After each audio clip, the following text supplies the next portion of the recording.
শিখদের বাড়ি মল্লিক বাড়ি, মাঝখানে মগো বাড়ি, কোনানি কোরবানি এবার দেবে না।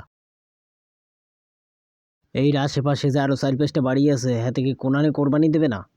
সবাই তো হেয়েই কইছে। সবাই কইছে এবার গরুর দাম বেশি।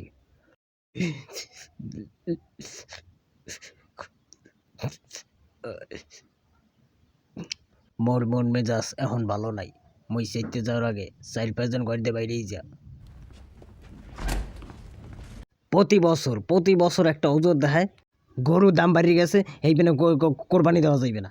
কে টাহা ব্যাংকে না হালাই ধুইয়া ৪-৫ ভাগে একটা কোরবানি দেওয়া যায় না? হেতে কি মানুষ মরে যাইবে নাই? আমি যে মানের দোষ দেন, আমি টাহা তো ব্যাংকে হালাই থুইছেন। তুই কেমনে জানলি যে আমি টাকা ব্যাংকে হালাই থুইছি? প্রতি বছর কোরবানিতে গরিব মানুষগুলা বড় লোকের মোহের দিকে চাইয়ে থাকে, আর এই বড় লোকেরা কি করে? টাকা পয়সা সব ব্যাংকে হালাই থয়।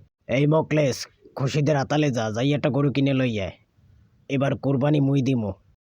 এতক্ষণ পর ঠিক মতো লাইনে আইছে।